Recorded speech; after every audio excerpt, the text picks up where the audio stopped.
पर ऐसी समस्या हो रही है। तो बेसिकली आदेश हुआ था कि इसका जो लाउड स्पीकर का जो साउंड है वो 60 से 80 से ज़्यादा ना हो डेसिबल।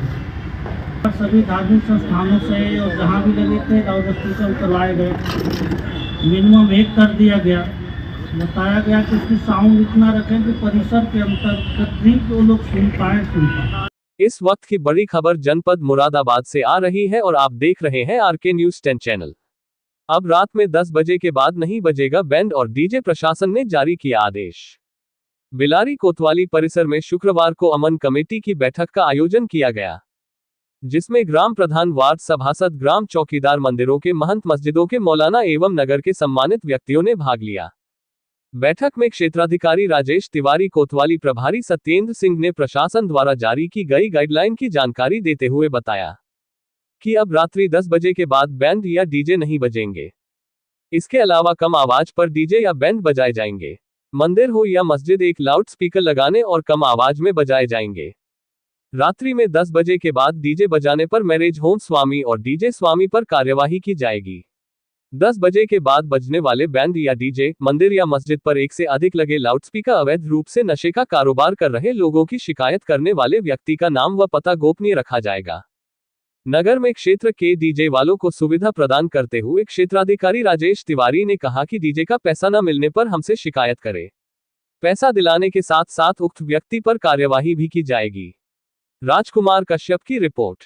आज जो मीटिंग रखी गई थी, ये तो चलिए सभी लोग समझ भी गए होंगे कि किस उद्देश्य से रखी गई है। डीजे तो एक विषय है, ध्वनि विस्तारक यंत्रों के लिए रखी गई है। मेन विषय यह है कि ध्वनि विस्तारक यंत्रों के लिए लगी गई कि जहाँ पर भी कुछ गाँव में ये समस्या आती है कि जो लोग ये कहते हैं कि भाई हमारे पास कोई शिकायत नहीं आई है, जो ऑब्जेक्शन नहीं आया है, तो जैसे हमारे पास भी एक दो गाँव की शिकायतें आती हैं, तो हम लोगों से कहते हैं कि आप जाकर पुलिस से कंप्लेंट करिए। तो लोग ये कहते हैं कि बोले भैया कौन बुराई देना चाहिए, जो सच्चाई है। तो मैं भी ये चाहूँगा कि प्रशासन खुद ही स्वतः संज्ञान अगर ले ले तो ज़्यादा बेहतर है, क्योंकि कभी कभी क्या होता है कि आदमी आमने सामने की बुराई ज़्यादा नहीं चाहता, चाहे वो किसी भी गाँव का मैटर हो, किसी नगर का मैटर। ये सारी चीज़ें आप लोकल समस्या समझिए, सभी लोगों की बात। दूसरी बात, मैं एक बात कहना चाहूँगा कि एक कार्यक्रम आ रहा है 11 जनवरी, जो रामलला का प्रतिष्ठापन हुआ था, तो इसके विषय में भी कुछ थोड़ा आप लोग दिशा डाल दीजिए, क्योंकि कुछ लोग 11 तारीख को जैसे पिछली बार कार्यक्रम हुए थे और किसी ने 22 स्थापना जो हुई थी वो 22 जनवरी को हुई थी, तो थोड़ा सा आप इसके बारे में संज्ञान डाल दीजिए, जिससे कि कल को कोई किसी गाँव में विवाद न हो जाए। क्योंकि पिछली बार जगह जगह कार्यक्रम हुए थे, तो इस बार भी लोगों के मन में शायद उत्साह हो, वो कार्यक्रम करें तो कहीं किसी के बाद कोई परेशानी हो, चाहे वो शादी ब्याह में हो या किसी भी धार्मिक स्थल पर हो। डीजे तो होना ही नहीं चाहिए सर, डीजे तो होना ही नहीं चाहिए सर, डीजे तो होना ही नहीं चाहिए सर, डीजे तो होना ही नहीं चाहिए सर। पुलिस प्रशासन करने के लिए मैं अक्सर देखता हूँ, शाबाद रूप अपने सियाली माला मेरा जो पैतृक गाँव की तरफ जाता हूँ, बाइक से 2 साल 4 पड़े रहते हैं नशा करते हुए। अगर कच्चे के उड़ते जाता हूँ इधर पुल वाले कब्रिस्तान में, वहाँ पर भी देखता हूँ, और बहुत चलते फिरते और ऐसी गतिविधियाँ देखता हूँ नशेड़ियों की।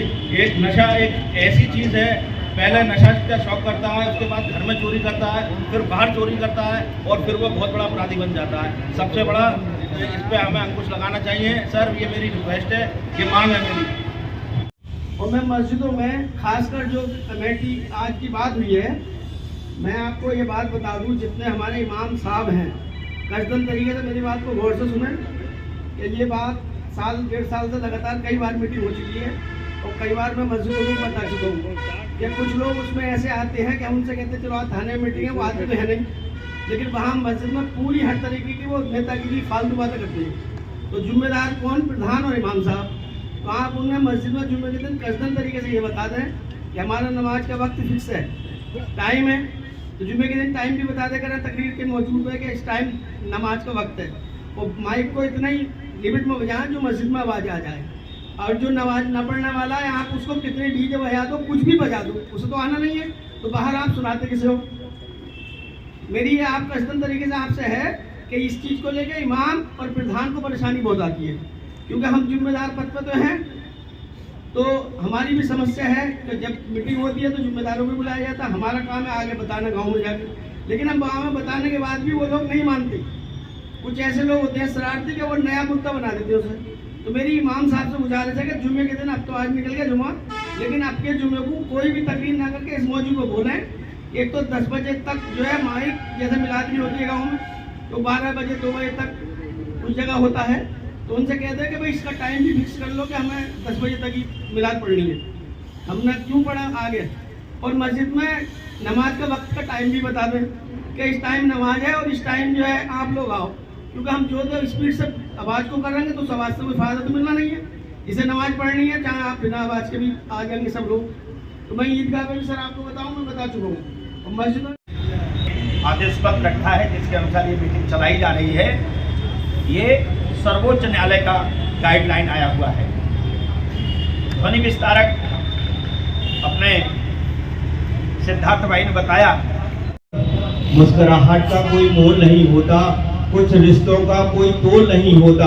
वैसे लोग तो मिल जाते हैं हर मोड़ पर आपकी तरह इंस्पेक्टर साहब कोई अनमोल नहीं होता, कोई अनमोल नहीं होता। जोरदार ताली हो जाती है सतेंद्र सिंह के लिए। मैं आपके थाने के थाना क्षेत्र में, बहुत अच्छा लग रहा है। लोग भी अच्छे हैं, सारे लोग अच्छे से बात करते हैं, समझते हैं चीज़ों को। जैसे कल धरना था मिल में, वो